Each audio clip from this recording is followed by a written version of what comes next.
মসজিদে আকসা ফিলিস্তিনে, এই দুইটাতে যাওয়ার সুযোগ হইলো ওইটাতে যাওয়ার সুযোগ নাই। ইসরায়েলি হাতের দখলে, চিল্লা এখন ঠিক কিনা? আমরা আল্লাহর কাছে চাই আমরা মসজিদুল হারাম এই মসজিদ নববীতে যেমনে সালাত করতে পারি, বাইতুল মাকদাসে যেও যেন সালাত করতে পারে। আল্লাহ তুমি তৌফিক দাও। বাইতুল মাকদাসে 1 রাকাত পড়লে 250 রাকাতের সওয়াব, আরেক বর্ণনা এসেছে 500 রাকাতের সওয়াব। এই তিনটার পরে দুনিয়ার যত বড় মসজিদ হোক না কেন সবগুলোর সওয়াব সমান। এই মসজিদ হচ্ছে আমাদের মুসলমানদের সামাজিক ঐক্যের কেন্দ্রবিন্দু। সামাজিক ঐক্যের কেন্দ্রবিন্দু আমাদের মসজিদ, বুঝতে হবে। এটা খ্রিস্টানদের চার্চের মতো, এটা ইহুদিদের সিনাগগের মতো, এটা শিখদের গুরুদুয়ারার মতো গতানুগতিক কোনো ইবাদত গাহ বা উপাসনা কেন্দ্র নয়। এটা আমাদের ঐক্যের ভিত্তি। চিল্লায় বলেন ঠিক কি না? বিশ্বনবী মসজিদে নববী থেকে সব করেছেন। বিশ্বনবীর মসজিদে নববীটাই ছিল ক্যান্টনমেন্ট, সেনাবাহিনীর ক্যান্টনমেন্ট ছিল এটা। বিশ্বনবীর মসজিদে নববী ছিল গণভবন, আমার নবীর মসজিদে ছিল বঙ্গভবন। এইখানেই ছিল সুপ্রিম কোর্ট, হাই কোর্ট। এখানে বসেই বিশ্বনবী যুদ্ধের জন্য সেনা প্রেরণ করতেন। এখানে বসেই বিশ্বনবী বেকারদের কর্মসংস্থান করতেন। এখানে বসেই বিশ্বনবী বিধবা নারীদের জন্য ভাতার ব্যবস্থা করে দিতেন। এই মসজিদের মধ্যে বসেই বিশ্বনবী আহলে সুফার সাহাবীদেরকে হাদিসের শিক্ষা দিতেন। সুবহানাল্লাহ পড়েন। এজন্য মসজিদের নানামুখী ব্যবহার আছে। আমরা শুধু এটা ইবাদতের জন্য রাখছি, কিন্তু বিষ্ণু ঈসা ইসলাম এটাকে নানা কাজে লাগিয়েছেন। আমাদের মসজিদগুলোকে আমরা শুধুমাত্র জিকির আর সালাতের জন্য নির্ধারণ করেছি, কিন্তু বিষ্ণু ঈসা ইসলাম নানামুখী কাজ এই মসজিদের ভেতরে করেছেন। মসজিদে নববী বাচ্চাদের জন্য উন্মুক্ত ছিল, নারীদের জন্য উন্মুক্ত ছিল, হিজরাদের জন্য উন্মুক্ত ছিল। দুখুলুল মসজিদ, তাহিয়াতুল মসজিদ, তাহিয়াতুল উযু যেই নাম দেন। ওযু করলেই মসজিদে ঢুকলেই মনে থাকবে? ভুলে যাবেন তো আপনারা? খেয়াল থাকবে? মসজিদে ঢুকলেই 2 রাকাত পড়তেন বিশ্বনবী মুহাম্মদ সাল্লাল্লাহু। বিশ্বনবী জুমার খুতবা দিচ্ছেন, হঠাৎ এক সাহাবী খুতবা চলাকালীন সময়ে মসজিদে ঢুকেই বসে পড়লেন। বিশ্বনবী বললেন দাঁড়াও। নিজের খুতবা বন্ধ করে দিয়ে সাহাবীরে বললেন দাঁড়াও, 2 রাকাত পড়েছো নাকি? সাহাবী বলে পড়ি নাই। বিশ্বনবী বললেন তাড়াতাড়ি করে চটজলদি করে 2 রাকাত পড়ে নাও। খুতবা, জুমার খুতবা চলতেছে, খুতবা থামিয়ে দিয়ে খুতবার নিরবিচ্ছিন্নতাকে ভঙ্গ করে আল্লাহর হাবিব সাল্লাল্লাহু আলাইহি ওয়াসাল্লাম 2 রাকাত পড়তে বললেন। এটা খুবই জরুরি, পড়বেন, খুতবা চলাকালীনও পড়বেন। যদিও আমাদের দেশের অনেক জায়গায় এটার সুযোগ দেয় না, বলে যে লাল বাতি জ্বলন্ত অবস্থায় নামাজ পড়া নিষেধ। নিজেরা বানাইছে এই নিষেধ, তো পড়তে না দিলে বারান্দায় পড়েন, যেহেতু খুতবা শোনারও গুরুত্ব আছে। হানাফি মাযহাবে খুতবাটারে ওয়াজিব বলে, খুব গুরুত্ব দেয়। এজন্য বলে যে এটা বেশি গুরুত্বপূর্ণ ওই নামাজের চেয়ে। এটা হচ্ছে ওনাদের দলিল, কিন্তু ওই দলিলটা বেশি শক্তিশালী যে মসজিদে ঢুকেই 2 রাকাত পড়তে হয়, ঠিক কিনা? এজন্য মসজিদে ঢুকেই আমরা 2 রাকাত পড়বো। তাহলে প্রথমে ওযু করে নিলাম, সুন্দর জামা পরলাম, ডান পা দিয়ে মসজিদে ঢুকলাম, ঢুকেই 2 রাকাত পড়লাম। এই সবগুলো আদেশ বিশ্বনবী আমাদের জন্য দিয়েছে, ঠিক কিনা? আবার বিশ্বনবী নিষেধ করেছে কবরের উপর যেন কখনো কেউ মসজিদ না বানায়। লাআনা রাসূলুল্লাহ সাল্লাল্লাহু লাআনাতুল্লাহি আলাল ইয়াহুদ ওয়ান নাসারা ইত্তাখাযু কুবুর আমবিয়াইহিম মাসাজিদা। আল্লাহ তাআলা ইহুদি নাসারাদের উপর লানত দিয়েছে। কি দিয়েছে? লানত। কারণ তারা তাদের নবীদের কবরের উপরে মসজিদ বানায় ওইখানে নামাজ পড়ে। কবরস্থানে নামাজ পড়া যায়? কবরের উপরে নামাজ পড়া যায়? বাংলাদেশে আছে না নাই? ছোট্ট এতটুক মসজিদ, 2 কাতারের এত বড় কবরস্থান। ইয়া লাল শালু, নীল শালু, আগরবাতি আর গোলাপ জলের গন্ধে ঢোকা যায় না, আছে না নাই? ওখানে যে আগরবাতি জ্বালায় দেয়, গোলাপ জল ঢেলে দেয়, আছে না নাই? কবরস্থানে বা মাজারে কেন মোমবাতি দেয় মানুষ আমি জানি না। যিনি কবরে শুয়ে আছেন ওনার কাছে কি আলো যায়? মোমবাতির আলো তো ওনারে দিছেন কেন? এটা তো যে সমস্ত ঘরে এখনো ইলেকট্রিসিটি পৌঁছে নাই, বাচ্চারা পড়াশোনা করতে পারে না, এদের ঘরেই না আপনি মোমবাতি দিবেন। তাহলে আপনার বাবার কবরটারে আলো দিয়ে ভরে দিবে কে? আল্লাহ। মাজারে যে অনেকে টাকা দেয়, মানত করে, মাজারে টাকা দেয়া যায় না, মানত করা যায় না, মানত করতে হয় একজনের নামে। চিল্লায় বলেন তিনি কে? খবরদার, এগুলো থেকে সাবধানে থাকতে হবে। মাজার জিয়ারত করা সুন্নাহ, কবর দেখলেই সালাম দেয়া সুন্নাহ। জিয়ারত করা সুন্নাহ, এর জন্য দোয়া চাইবেন, নিজের জন্য আল্লাহর কাছে দোয়া চাইবেন, এর জন্য দোয়া করবেন, নিজের জন্য দোয়া করবেন। কিন্তু মাজারে পড়ে থাকা লোকটার কাছে কিছু চাওয়া যায়? আল মাইয়িতু ফিল কবর কাল গরীকি ফিল বাহর, সাঁতার না জানা ব্যক্তি সাগরে পড়লে যেরকম অসহায়, কবরে শুয়ে থাকা ব্যক্তিটা তার চেয়েও বেশি অসহায়। সে আপনার জন্য কি করবে? আপনি তার জন্য দোয়া করলে সে কিছু পাবে? সে আপনার কিছু করাই দিতে পারবে? করতে পারে একজন, তিনি কে?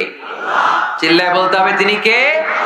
কেউ ফিরে না খালি হাতে, আল্লাহরে তোর দরবারেতে, ঠিক কিনা? পড়েন সবাই, কেউ ফিরে না খালি হাতে, আল্লাহরে তোর দরবারেতে। এজন্য কবর কেন্দ্রিক কোনো মসজিদ নেই। আগে মসজিদ, পরে হবে কবর।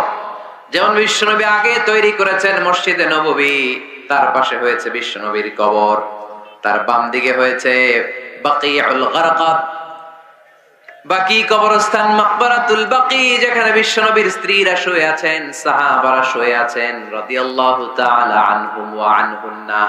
তাহলে আগে হবে মসজিদ, তারপরে কবর। কবর কেন্দ্রিক কোন মসজিদ বানানো যাবে? মনে থাকবে এটা।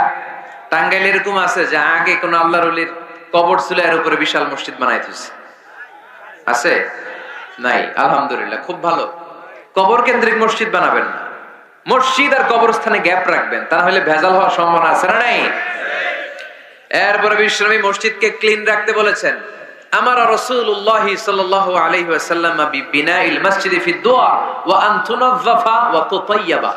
আল্লাহর হাবিব বলেছেন, এলাকা এলাকায় তোমরা মসজিদ বানাও, মসজিদগুলোরে পরিষ্কার রাখো, আতর আর সুগন্ধি দিয়ে তোমরা পারফিউম করে দাও, মসজিদটারে সুগন্ধযুক্ত করে রাখবেন, পারফিউম করে রাখবেন। আরব দেশে মসজিদে বাখুর জ্বালিয়ে দেয়, উদ জ্বালিয়ে দেয়, মসজিদে ঢুকলেই কলিজাটা ঠান্ডা হয়ে যায়, নামাজ পড়তে মনে চায়, কোনো দুর্গন্ধ নাই।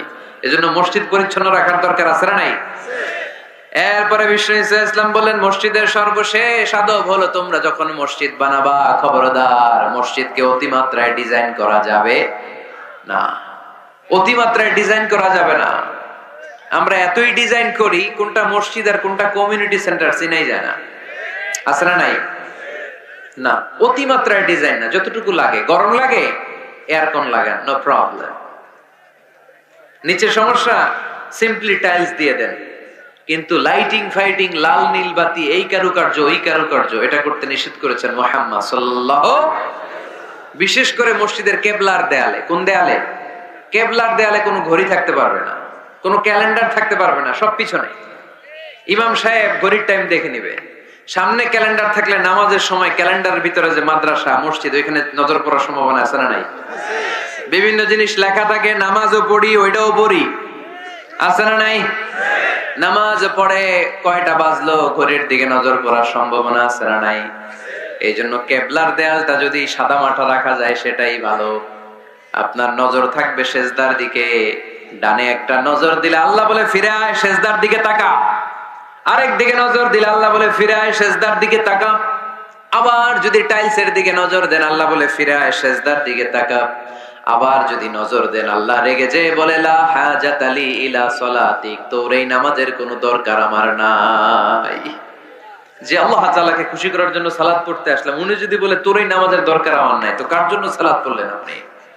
এজন্য মসজিদের সামনের ওয়ালে যত কম ডিজাইন হওয়া যায়, ঘড়ি, ক্যালেন্ডার ইত্যাদি ইত্যাদি, লেখা জোখা, এগুলো সামনে না, এগুলো পেছনে দিতে পারলে ভালো। ইভেন জায়নামাজের মধ্যেও কাবা ঘরের ডিজাইন আছে না নাই? এটা ইহুদিদের ষড়যন্ত্র। আমরা বোকা শোকা মুসলমান, ওরা সর্বপ্রথম জায়নামাজের মধ্যে কাবা ঘরের ডিজাইন দিছে। কোন ডিজাইন? আর আমরা মুসলমানরা মনের অজান্তে নিজের কাবারে নিজে লাথি মারি। কথা বলেন, কথা বলেন। এজন্য খবরদার, কোন মসজিদের ডিজাইনওয়ালা, কোন কাবা ঘরের নমুনাওয়ালা, মসজিদুল আকসার গম্বুজলা, মসজিদে নববীর কোন গম্বুজলা জায়নামাজ আমরা কিনবো না। আমরা না কিনলে ওদের ব্যবসা শেষ, ঠিক কিনা? ফ্রেশ জায়নামাজ কিনবেন। কি জায়নামাজ? ফ্রেশ। সিম্পলি ফুল হইতে পারে, সাদা হইলে আরো ভালো। ফ্রেশ কোন মসজিদ, বিশেষ করে কাবার ডিজাইনওয়ালা তো কিনাই যাবে না। ওইটার মধ্যে দাঁড়ায় আছে ইমাম সাহেব, আছে না নাই? মনে থাকবে, মনে থাকবে। এই জন্য বিশ্বনবী বললেন, মসজিদ নির্মাণ করো, মসজিদের সাথে হৃদয়টারে ঝুলিয়ে রাখো, কিয়ামতের দিন এই মসজিদের ওসিলায় জান্নাতের বাড়ি বানায় দিবে কে? আবার বিষ্ণু বললেন, লা তুসাদ্দুর রিহাল ইল্লা ইলা সালাসাতি মাসাজিদা, এই দুনিয়ার বুকে তিনটা মসজিদের দিকে শুধু বিশেষ সওয়াবের উদ্দেশ্যে ভ্রমণ করা যায়। এই তিনটা মসজিদ ছাড়া বিশেষ সওয়াবের উদ্দেশ্যে পৃথিবীর কোনো মসজিদে ভ্রমণ করা যাবে। আপনি ডিজাইন দেখতে যাইতে পারবেন। এই যে বললেন যে কি একটা হইছে 200 কত গম্বুজ, 201 গম্বুজ, সুন্দর একটা বানাইছে, দেখতে যাই, যাওয়া যাবে। নামাজ পড়তে মনে চায় ওইটাই যাওয়া যাবে, কিন্তু ওইখানে বেশি সওয়াব হবে এই নিয়তে যাওয়া যাবে?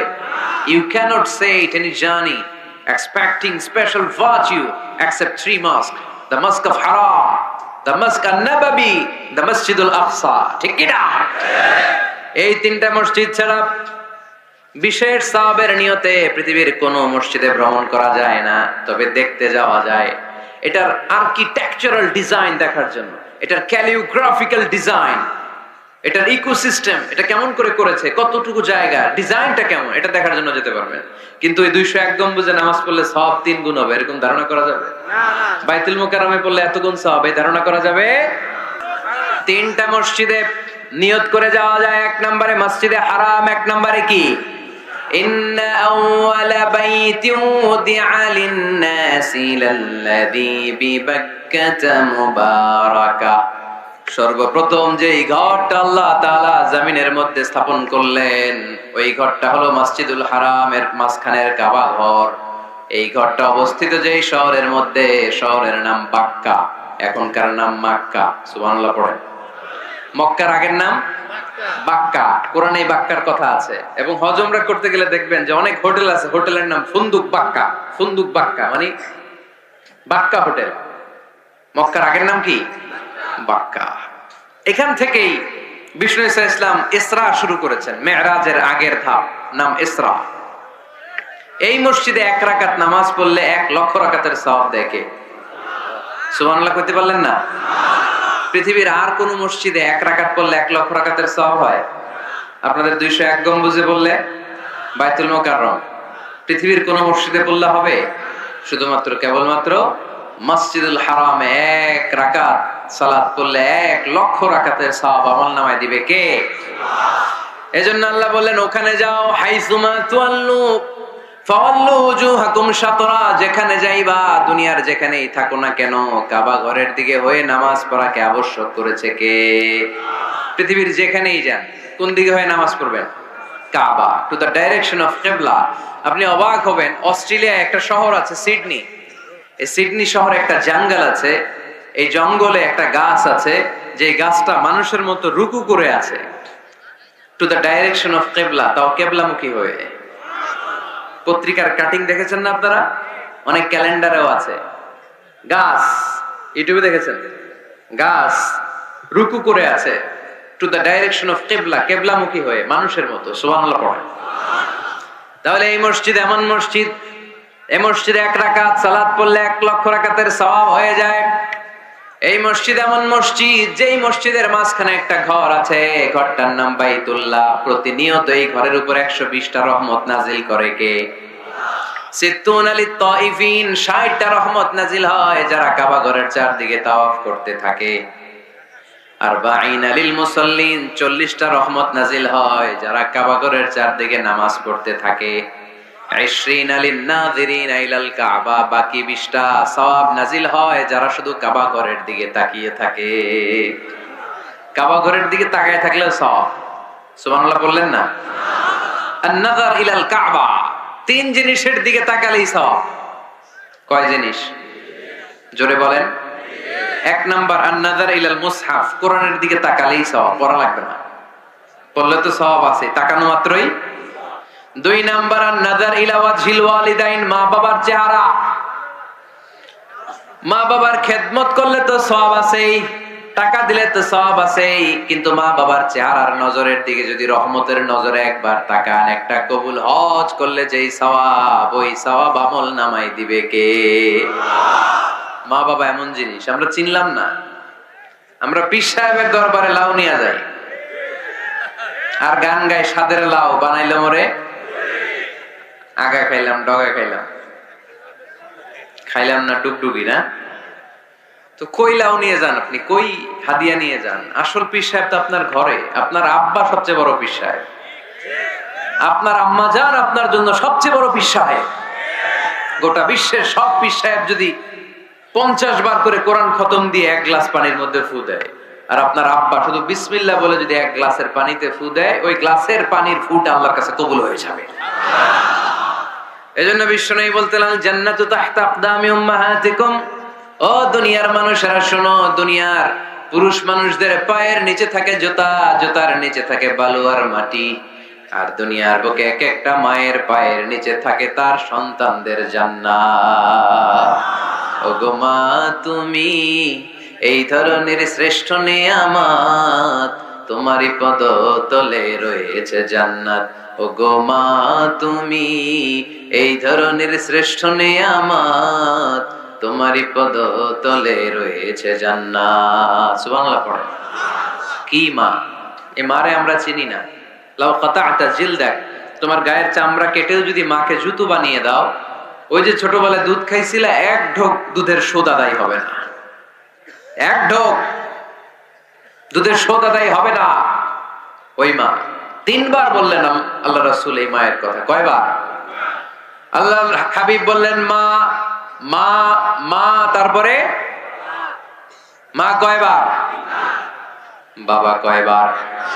তার মানে ইসলাম মাকে দিয়েছে স্বর্ণ পদক, ইসলাম মাকে দিয়েছে রৌপ্য পদক, ইসলাম মাকে দিয়েছে ব্রোঞ্জ পদক, বাবাকে দিয়েছে সান্ত্বনা পুরস্কার। ঠিক কিনা? 3 বার যদি মা হয়, একবার যদি বাবা হয়, তাহলে স্বর্ণ পদক কে? রৌপ্য পদক, ব্রোঞ্জ পদক, সান্ত্বনা পুরস্কার। সুবহানাল্লাহ কইতে বললেন না? ওই মায়ের চেহারার দিকে যদি রহমতের নজরে একবার তাকান, কবুল হজের সওয়াব আছে না নাই? তাহলে 1 নাম্বার কোরআনের দিকে নজর করলে সওয়াব, 2 নাম্বার মা বাবার চেহারার দিকে নজর করলে সওয়াব, 3 নাম্বার আল্লাহর কাবা ঘরের গিলাফের দিকে যখন নজর করে তাকাবেন, 20টা রহমত নাজিল করবে কে? তাহলে শ্রেষ্ঠ মসজিদ মসজিদে হারাম, শ্রেষ্ঠ মসজিদ। 2 নাম্বার হচ্ছে মসজিদ নববী, নবীর মসজিদ। ওখানে 1 রাকাত পড়লে 1000 রাকাতের সওয়াব। আমার নবী শুয়ে আছে তার পাশে, পাশেই জান্নাতুল বাকিয়া, মাকবারাতুল বাকিয়া, এরপর আছে রওদা। বিশ্বনবীর কবর থেকে মিম্বার পর্যন্ত জান্নাত, রওদাতুম মিন রিয়াদিল জান্নাহ। এটা দুনিয়ার বুকে একটা জান্নাতের টুকরা। কোন সুবহানাল্লাহ। ওখানে নামাজ পড়ার জন্য খুব ধাক্কাধাক্কি হয়। পুরো মসজিদে নববীর কার্পেটের এক কালার, ওইটার কার্পেটের আরেক কালার। যারা হজ উমরা করেছেন দেখে এসেছেন। আমরা মিলে, সবাই মিলে যেন মসজিদকে আবাদ করি, আমরা যেন মসজিদ নির্মাণ করি, সবাই যেন মসজিদ আবাদে অংশগ্রহণ করে। এজন্য আল্লাহ বললেন, ইন্নামা ইয়া'মুরু মাসাজিদাল্লাহি মান আমানা বিল্লাহি ওয়াল ইয়াউমিল আখির وأقام الصلاة وآتى الزكاة ولم يخش إلا الله فعسى أولئك أن يكونوا من المهتدين سبحان الله। নিশ্চয় মসজিদ আবাদ করে তারা যারা আল্লাহ বিশ্বাস করে, আখিরাতে বিশ্বাস করে, সালাত কায়েম করে, যাকাত আদায় করে, আল্লাহ ছাড়া কাউরে ভয় পায় না। এই 5টা কাজ যারা দুনিয়ার বুকে করে, তারাই হলো আল্লাহর জমিনে মসজিদের আবাদকারী। ঠিক কি না? ফাআসা উলাইকা ইয়াকুনু মিনাল মুহতাদিন। আশা করা যায় এরাই হলো হেদায়েত প্রাপ্তদের অন্তর্ভুক্ত। সুবহানাল্লাহ পড়ে। এদের কাছে আল্লাহর হেদায়েত আছে। 5টা গুণ আর কোয়ালিটিস থাকবে যারা মসজিদের আবাদ করবে। 1 নম্বর গুণ, মসজিদের আবাদকারী যারা হবে তারা বিশ্বাস করবে একজনকে, তিনি কে? আবার তাদের 2 নম্বর গুণ, তারা আখিরাতে বিশ্বাস করবে। মসজিদ যারা আবাদ করবে তাদের 3 নম্বর গুণ, তারা মসজিদে যে জামাতে সালাত আদায় করবে। ঠিক কিনা? মসজিদ আবাদ করে কিন্তু মসজিদে যায় না, এরকম আছে না নাই? মসজিদের সভাপতি যায় না মসজিদে, সেক্রেটারি যায় না, ক্যাশিয়ার যায় না, আছে না নাই? তো এটা কি আবাদ করলেন আপনি? আপনি সভাপতি, আপনার তো আরো আগে যাওয়া দরকার। যাবেন মসজিদে, আপনি সেক্রেটারি, আপনি যাবেন মসজিদে, যাবেন, যে নামাজ পড়বেন। আপনি ক্যাশিয়ার, কোষাধ্যক্ষ, যান না কেন আপনি মসজিদে? আপনি যদি মসজিদ আবাদকারী হতে চান, রব্বে কারিমের খাতায় মসজিদ আবাদকারীদের সাথে নিজের নামটা টুকে নিতে চান, তাহলে মসজিদে যান, ঠিক কিনা? এজন্য আল্লাহ বললেন, মসজিদ আবাদকারী তারা যারা আল্লাহর উপর ঈমান আনে, আখিরাতের প্রতি ঈমান আনে, তারা মসজিদে যায়। মসজিদে যে সালাত কায়েম করে, কি করে? সালাতে কায়েম করো, ও সালাতে কায়েম করো, হবে সম্মানী তুমি, হবে জান্নাতি তুমি, হবে সম্মানী তুমি, হবে জান্নাতি তুমি। দিবে কাল হাসরে শীতল ছায়া আরশে আজিম, রব্বিয়াল আলা, রব্বিয়াল আযীম, রব্বিয়াল আলা, রব্বিয়াল আযীম। সুবহানাল্লাহ পড়েন। আউয়ালু মা ইউহাসাবু বিহিল আবদু ইয়াউমাল কিয়ামাতি আস-সালাহ। কিয়ামতের দিন সর্বপ্রথম যে জিনিসটার হিসাব আল্লাহ নেবেন সেটা কি? সালাত। কুরবানির গোশতের সাথে যেটা খায়, তাই না? সালাত মানে নামাজ। এই নামাজের হিসাবটা সর্বপ্রথম আমাদের কাছ থেকে চাইবে কে? আপনার আমলনামার এই হিসাব যদি আপনার জন্য কিয়ামতের দিন সহজ হয়ে যায়, পুরো আমলনামাটারে সহজ করে দিবে কে? আর এই সালাতের হিসাবে যদি গন্ডগোল লাগে, সব গন্ডগোল লাগাই দিবে কে? এজন্য আল্লাহ বললেন, মসজিদের আবাদকারী তারা যারা আমার উপরে বিশ্বাস রাখে, আখিরাতে বিশ্বাস রাখে, সালাত কায়েম করে, যাকাত আদায় করে, আল্লাহ ছাড়া কাউকে তারা ভয় পায় না। ওয়ালাম ইয়াখশা ইল্লাল্লাহ, আল্লাহ ছাড়া কাউকে তারা ভয় পায় না। তাদের হৃদয়ে ভয় থাকে একজনের, তিনি কে? ফাআসা উলাইকা আইয়াকুনু মিনাল মুহতাদিন, আশা করা যায় তারাই হেদায়েত প্রাপ্তদের অন্তর্ভুক্ত, ঠিক কি না? কথাটা কার? এখন আমরা মসজিদের আবাদকারী হতে চাই কি চাই না? এই 4-5 জন চান? সবাই মসজিদের আবাদকারী হতে চাই কি চাই না? তাহলে এই 5টা কাজ করতে হবে। আল্লাহর উপর বিশ্বাস, আখিরাতে বিশ্বাস, মসজিদে যে সালাত আদায়, যাকাত আদায়, আর হৃদয়ে আল্লাহর ভয় ছাড়া আর কারো কোনো ভয় থাকতে পারবে না। সাউন্ড নাই ওখানে? মাইকম্যান কই? কি নাম তোমার মাইকের? দেখি। সুরেলা। নাই কোনো সুর তোমার মাইকে, নাম দিয়েছো সুরেলা। মতিঝিলে মতি নাই, আছে শুধু জিল। সোনার গায়ে সোনা নাই, আছে শুধু বিল। তোমার মাইকে সুর নাই, নাম দিছো সুরেলা। সুর দাও, এদিকে একটু সুর দিয়ে দাও, একটু সাউন্ড দিয়ে দাও, একটু স্ট্রং করে দাও। সুরেলা, সুন্দর নাম দিছো তুমি। আমার নবীর কণ্ঠ ছিল বড় সুরেলা, ঠিক কিনা? রাসূল সাল্লাল্লাহু আলাইহি ওয়াসাল্লামের কণ্ঠের তেলাওয়াত শুনে কাফের মুশরিক গুলো পাগল হয়ে যেত, অস্থির হয়ে যেত, এত সুন্দর কণ্ঠ কি করে হয়। এবং রাতের বেলা লুকিয়ে লুকিয়ে আল্লাহর হাবিবের তেলাওয়াত শুনতে যেত। সুবহানাল্লাহ পড়বেন না? হইছে? সুরেলা হইছে? হইছে, আলহামদুলিল্লাহ। তাহলে আমরা সবাই মসজিদ আবাদ করতে চাই। টাঙ্গাইলের ভাইরা আজকে আমাকে বলল যে মসজিদ নাকি আজকে আপনারা আবাদ করবেন। রাজি আছেন তো সবাই? খেয়াল রাখবেন, ইসলামে মসজিদ এটা সবার, নাকি আওয়ামী লীগের, বিএনপি, জাতীয় পার্টি, জামাত ইসলাম, পীরের মুরিদ, তাবলীগের ভাই? কাদের? চিল্লায় বলেন কাদের? অনেক জায়গায় দেখেন মসজিদ বানায় আহলে হাদিস জামে মসজিদ। কেন আহলে হাদিস জামে মসজিদ হবে কেন? আবার অনেক জায়গায় হানাফি জামে মসজিদ। কেন? সমস্যা কি আপনাদের? ভাগ করেন কেন? আল্লাহ রাসূল আসছে মিলাইতে, আমরা খালি কোপায়া কোপায়া ভাগ করে দেই না। ভাগ করবেন না, সবাইরে সব মসজিদে ঢুকতে দিবেন। আহলে হাদিসের ভাইরা হানাফি ভাইদের সাথে মসজিদে সালাত পড়বে। হানাফি মাযহাব যারা মানে তারা আহলে হাদিসের ভাইদের সাথে সালাত আদায় করবে। ঠেলাঠেলি আছে? কাবা ঘরের সামনে কেউ এইভাবে বুকে বাঁধে, আল্লাহু আকবার, এইভাবে দেখছেন না? কেউ এইভাবে, আবার হানাফিরা এইভাবে। মালিকিদের কিছু লোক আছে এরা বাঁধেই না, ছেড়ে রাখছে। কি করবি কর, বাঁধনো না এইভাবে। হ্যাঁ, এখন কিছু করারও নাই, এরা ছেড়ে দিয়ে নামাজ পড়ে। তো আল্লাহর ঘর এখানে, প্রতিটা নবীর পদ ধুলি লেগেছে যেই মক্কায়, প্রিয় হাবিবের শ্বাস প্রশ্বাস এখনো মিশে আছে এই কাবা ঘরে।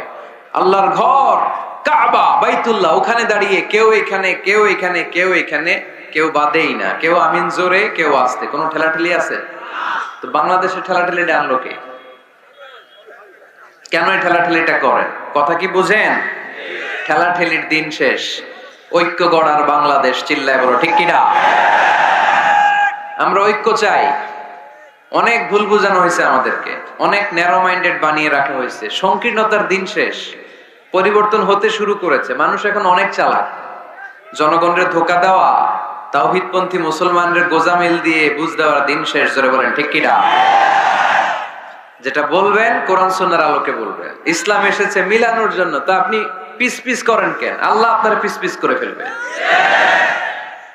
সবাই ভাই ভাই, মসজিদ সবার। ৬০ জন খ্রিস্টান পাদ্রী নাজরান থেকে এসেছে আল্লাহর হাবিবের সাথে দেখা করতে। জায়গা নাই, কই বসতে দিবে? কোন জায়গা না পেয়ে ৬০ জন খ্রিস্টানের জন্য আল্লাহর হাবিব সাল্লাল্লাহু আলাইহি ওয়াসাল্লাম মসজিদে নববীর দরজা খুলে দিয়ে খ্রিস্টানদেরকে মসজিদে ঢুকতে দিয়েছেন। মসজিদে নববীতে খ্রিস্টান ঢুকতে পারে, আর আমাদের আহলে হাদিস মসজিদে হানাফি ভাইরা ঢুকতে পারে না। হানাফি ভাইদের মসজিদে আহলে হাদিসের ভাইরা ঢুকতে পারে না। এটা আপনি পেয়েছেন কোথায়?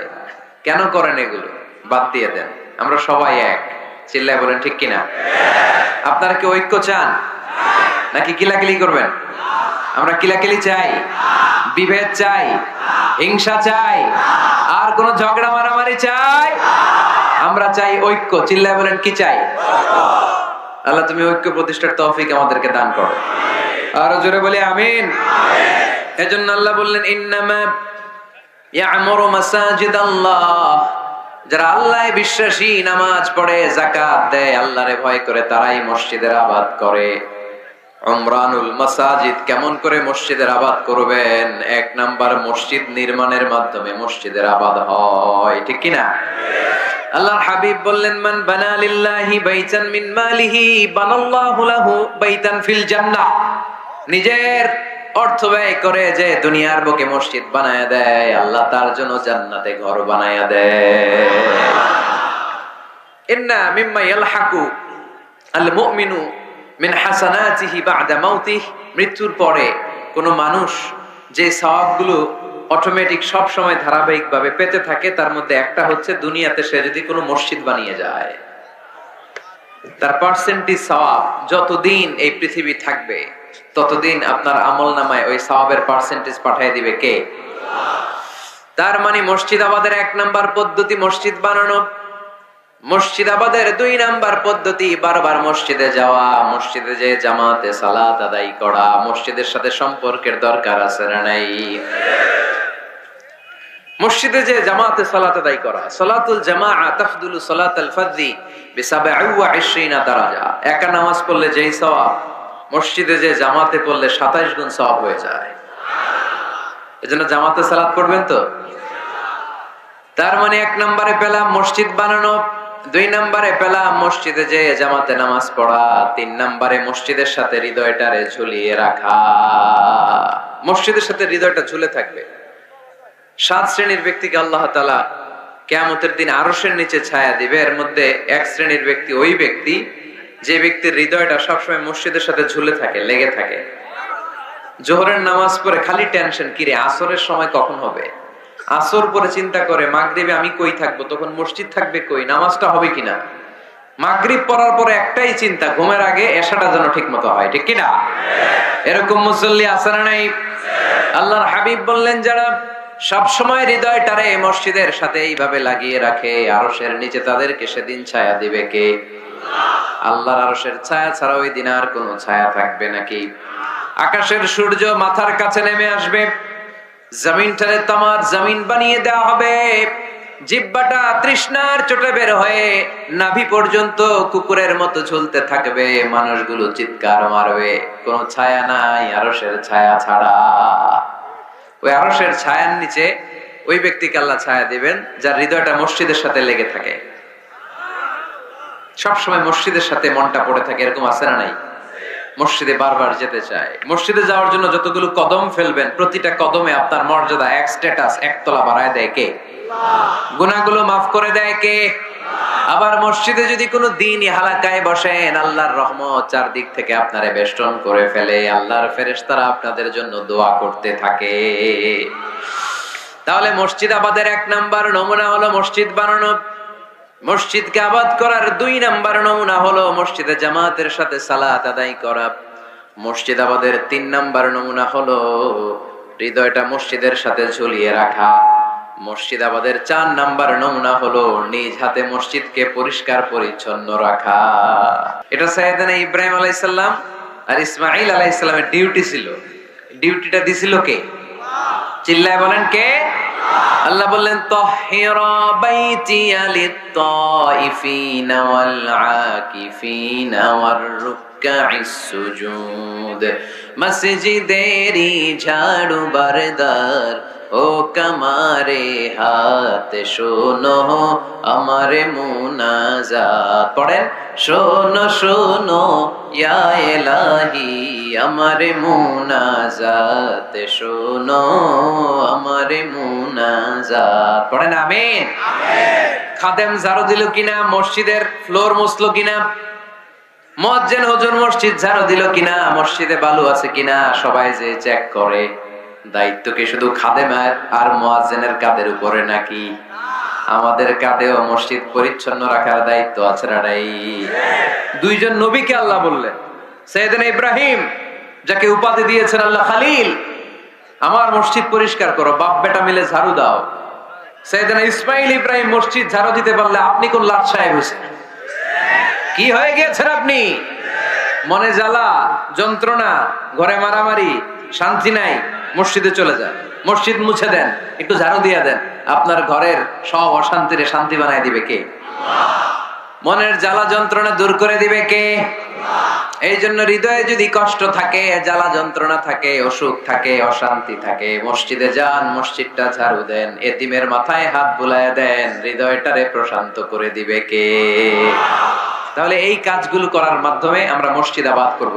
মুসলমানদের মসজিদ খ্রিস্টানদের গির্জার মতো না, হিন্দুদের মন্দিরের মতো না, ইহুদিদের সিনাগগের মতো না, শিখদের গুরুদ্বারার মতো না। মুসলমানদের মসজিদ এটা মুসলমানদের সামাজিক ঐক্যের প্রাণ কেন্দ্র, ঠিক কিনা? মসজিদে নববী সবার জন্য খোলা, বাচ্চারা যেত। আমরা কি বাচ্চাদেরকে মসজিদে যেতে দেই? কি করি? ধমক দেই। বিশেষ করে মুরব্বী বাবারা ধমক দেয়, রেগে যায়। সব মুরব্বীরা না, সব মুরব্বীদেরকে আমি এক পাল্লায় মাপছি না। মুরব্বী বাজানেরা যারা আছেন, বাচ্চাদেরকে মসজিদ থেকে তাড়িয়ে দিয়েন না, ধমক দিয়েন না। আজকে যে ধমক দিয়ে তাড়াই দিছেন, আর আসবে না, ঠিক কিনা? আর আসবে না। একবার যদি তিক্ত অভিজ্ঞতা নিয়ে একটা ছোট্ট সোনামণি মসজিদ থেকে বের হয়ে যায়, তারে আর কোনোদিন মসজিদ মুখী করা যাবে না। আর ওরে যদি আপনি একটা চকলেট দেন, প্রত্যেকটা ইমাম সাহেবের উচিত মসজিদে চকলেট নিয়ে যাওয়া। বাচ্চা দেখলেই চকলেট দিতে হবে, ঠিক কিনা? ওর স্মৃতিতে এটা থাকবে, বড় হয়ে গল্প করবে, আমাদের এলাকায় এক ইমাম ছিল, চকলেট দিত আমাদেরকে। কত সুন্দর, কত সুন্দর অভিজ্ঞতা থাকবে তার। আর যদি ধমক দেন, বলবে ইমাম আসলে একটা বদের আড্ডি, মসজিদে ঢুকলে আমরে ঠাঙ্গাইতো খালি, বলবে না এটা? আর চকলেট দিলে আজীবন আপনারা স্মরণ রাখবে। এজন্য বাচ্চাদেরকে কখনো মসজিদ থেকে তাড়িয়ে দেয়া যাবে। মসজিদে নববীতে যদি বাচ্চা ঢুকতে পারে, আমাদের মসজিদে কি সমস্যা? তুরস্ক একটা দেশ আছে, নাম শুনছেন? তুরস্কের মসজিদের দেয়ালে দেয়ালে লেখা থাকে, জামাত চলাকালীন অবস্থায় পিছনে যদি বাচ্চাদের কিচির মিচির, চিৎকার, চেঁচামেচি, হই হুল্লোড়ের আওয়াজ আপনি শুনতে না পান, তাহলে নেক্সট জেনারেশনকে নিয়ে আপনি চিন্তায় থাকেন। কারণ আপনার নেক্সট জেনারেশন নাতিপুতি এগুলো নামাজি হচ্ছে না, ঠিক কিনা? পিছনে যদি আমাদের নাতিপুতি চিৎকার চেঁচামেচি করে, তার মানে দে আর অন দ্য রাইট ট্র্যাক, তারা আসল লাইনে আছে, মসজিদে এসেছে। যদিও আজকে দুষ্টামি করে, সময়ের বিবর্তনে, কালের আবর্তনে বয়সটা একটু বড় হলেই ও বুঝে যাবে এখানে দুষ্টামি করা যায় না, এখানে ইবাদত করতে হয় একজনের, তিনি কে? কিন্তু ওকে আসার সুযোগটা দিতে হবে। আপনি যদি ধমক দিয়ে বের করে দেন, আর কোনোদিন আসবে? মুরব্বীরা, আর কোনোদিন আমরা বাচ্চাদেরকে ধমক দিব না, ইনশাআল্লাহ বলেন। মুরব্বীরা বলেন ইনশাআল্লাহ। বিশ্বনবীর মসজিদে নববীতে প্রথমে দাঁড়াতো পুরুষ সাহাবারা, তারপরে দাঁড়াতো হিজড়ারা, তারপরে দাঁড়াতো ছোট্ট বাচ্চারা, একেবারে শেষ দিকে দাঁড়াতো নারীরা, ঠিক কিনা? কিন্তু আমরা নারীদেরকে মসজিদে ঢুকতে দেই না। এই জন্য বাজারে যদি বের হয়, কলেজে যদি যায়, লম্বা সময়ের জন্য ঘর থেকে বের হইলে নামাজগুলো কাজা হয়ে যায়, ঠিক কিনা? এই পরিবর্তিত বিশ্ব ব্যবস্থা এখন নারীদেরকে চিকিৎসা নেওয়ার জন্য হসপিটালে যেতে হয়, শিক্ষার জন্য ইউনিভার্সিটিতে যেতে হয়, নানা কাজে বাইরে যেতে হয়। এই লম্বা সময়ের মাঝখানে যদি কোনো সালাত থাকে, এই সালাতটা সে পড়বে কই? আপনারা তো ব্যবস্থা রাখেন নাই মসজিদে। মসজিদে একটা সুন্দর করে ব্যবস্থা রেখে দিবেন নারীদের, যাতে ওনারা ওইখানে যে সেফটি সিকিউরিটির সাথে নামাজটা পড়তে পারে, নামাজ যেন কাজা না হয়। ও বুয়ুতুহুন্না খায়রুল লাহুন্না, যদিও নারীদের জন্য ঘরে নামাজ পড়লে বেশি সওয়াব, কিন্তু কখনো যদি কাজে বাইরে বের হয়ে যায়, নামাজের সময় যাতে নামাজ কাজা না হয়, এজন্য মসজিদের এক জায়গায় নারীদের জন্য জায়গা থাকার দরকার আছে না নাই? ইয়াং ছেলেরা মসজিদে যেতে চায় না, মসজিদ কেন্দ্রিক না, ক্রিকেট খেলা দেখতে যায়, আড্ডা মারতে যায়, ঘোরাফেরা করতে যায়, মসজিদে যায় না। কারণ মসজিদে তাদেরকে আকর্ষণ করার মতো অ্যাট্রাকটিভ কোনো অ্যাক্টিভিটিজ আমরা মসজিদে রাখতে পারি নাই। ওদের তো একটা কাজ লাগবে। ইয়াংরা টিম ওয়ার্ক পছন্দ করে। কি করে? টিম ওয়ার্ক, একসাথে গ্রুপ মিলে একটা গ্যাং তৈরি করে কাজ করতে ওরা পছন্দ করে, ঠিক কিনা? তো এটা সুযোগ তো ওদেরকে করে দিতে হবে। মসজিদ হবে আমাদের সামাজিক ঐক্যের কেন্দ্রবিন্দু। যুবকদের জন্য অনেক অ্যাক্টিভিটিজ এই মসজিদের মধ্যে রাখতে হবে, তাহলে তারা মসজিদমুখী হবে। চিল্লায় বলেন ঠিক কিনা?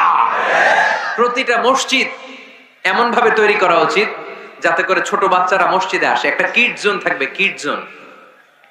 আমি মালয়েশিয়া সহ পৃথিবীর অনেক জায়গায়, অনেক বড় বড় মসজিদে কিড জোন দেখেছি, মানে বাচ্চাদের খেলার জায়গা।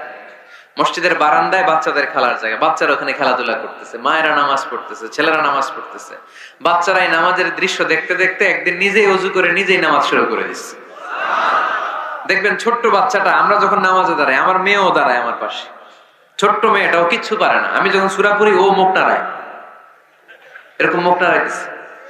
কি যে পড়ে ও নিজেও জানে না, কিন্তু আব্বু নাড়াইতেছে মুখ, আমিও নাড়াবো। আমি রুকুতে যাই, সেও রুকুতে যায়। সুবহানাল্লাহ কইবেন না?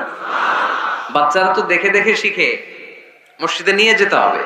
কিড জোন, কি বলে জায়গাটারে? কিড মানে বাচ্চা, তাই না? বাচ্চাদের একটা জোন থাকবে, ওখানে বেলুন থাকবে, ওখানে খেলনা থাকবে, ওখানে যে বাচ্চারা খেলবে। আরে বাচ্চারা চিৎকার চেঁচামেচি করবে না তো 80 বছরের বুড়ার চিল্লাবে নাকি? বাচ্চারাই তো চিৎকার করবে, ওরা গ্লাস ভাঙবে, লাফালাফি করবে, দুষ্টামি করবে, ওরাই তো চিল্লাবে। বাচ্চারা লাফালাফি না করে 70 বছরের এক মুরব্বী যদি লাফায়, শুনেই হাসতেছেন আপনারা। তার মানে মুরব্বীরা তো এটা করবে না, করবে বাচ্চারা। বাচ্চাদের কাজ বাচ্চাদেরকে করতে দেন, ওদেরকে বুঝাবেন যে আব্বু এটা ইবাদত গাহ, এখানে দুষ্টামি করতে হয় না, এখানে ইবাদত করতে হয়, আল্লাহর কাছে চাইতে হয়। একটা প্রাণবন্ত মসজিদ যদি আমরা গড়তে চাই, কি কি লাগবে? নাম্বার 1, যোগ্য ইমাম লাগবে। কি লাগবে? ইমাম। অনেক বড় দায়িত্ব। সমাজে কি চলছে, কি ক্রাইসিস, এই ক্রাইসিস, এই সংকট থেকে উত্তরণের উপায় কি? ইমাম খতিব যদি আমাদেরকে এটা অ্যাড্রেসই করতে না পারে, ওই ইমাম দিয়ে আমরা কি করবো? কথা কানাকে? আমি নামাজ পড়াইতে পারি না, ক্যামেরাম্যান পারে না, সভাপতি সাহেব পারে না, তো ইমাম লাগবে কেন আমাদের? আমরাই তো আমগো নামাজ পড়তে পারি। ইমাম মানে তো নেতা। He lead the way, he lead the way.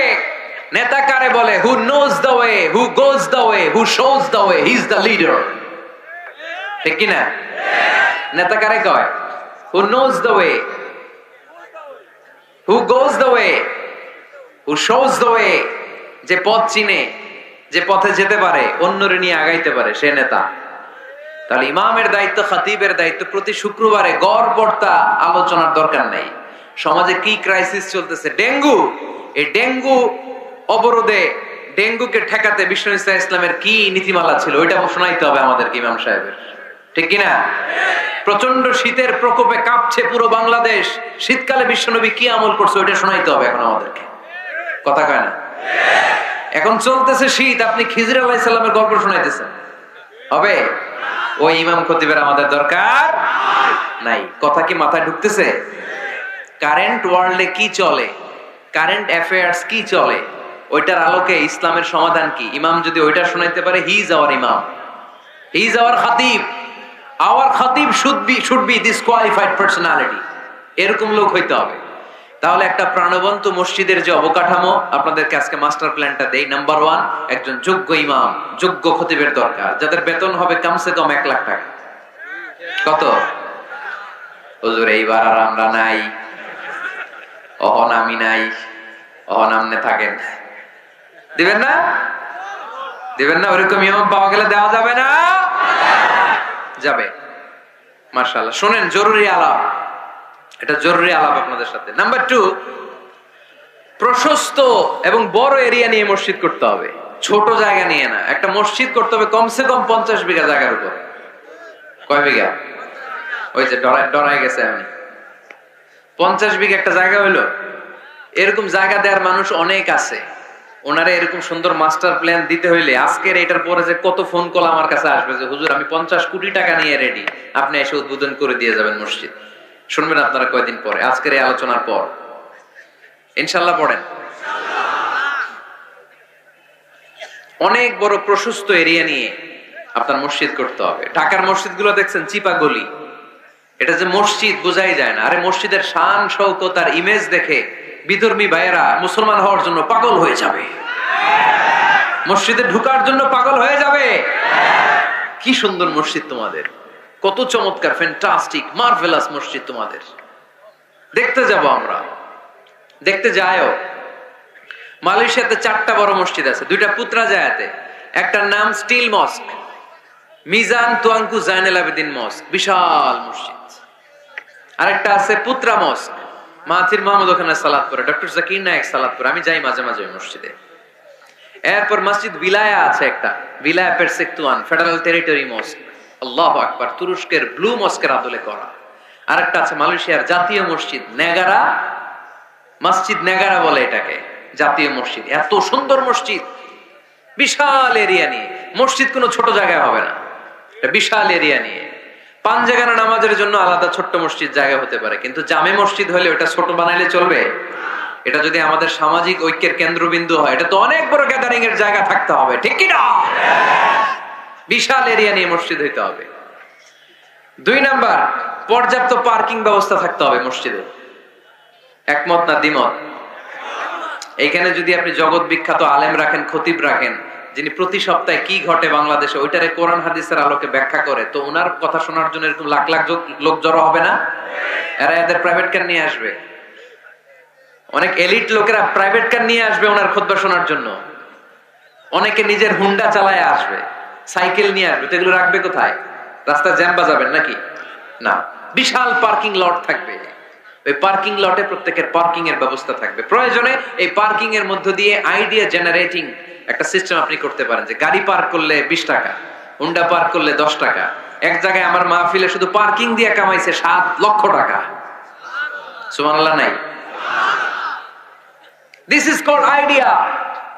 বর্তমান পৃথিবীতে আইডিয়ার বড় দাম। পার্কিং লট রাখতে হবে, বিশাল বড় পার্কিং লট। মসজিদ ছোট জায়গায় হবে না, অনেক বড় জায়গায় খোলামেলা ভেন্টিলেশন সিস্টেম থাকতে হবে।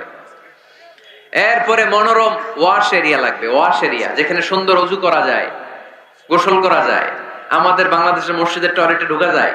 আমাদের মসজিদগুলোর টয়লেটের দিকে খেয়াল করছেন? কেন হিন্দুরা মুসলমান হবে? কেন কেন আসবে? দুর্গন্ধের জায়গায় আসবে কেন? আমি তো যেতে পারি না বাংলাদেশের কোন মসজিদের টয়লেটে, আমি ঢুকতে পারি না। তো বদনাটা ধরা যায় না, তেলাপোকা, মাকড়সার বাসা, টিকটিকি কান্দের উপর এসে পড়ে। আছে না নাই? 6 মাসও পরিষ্কার করে না।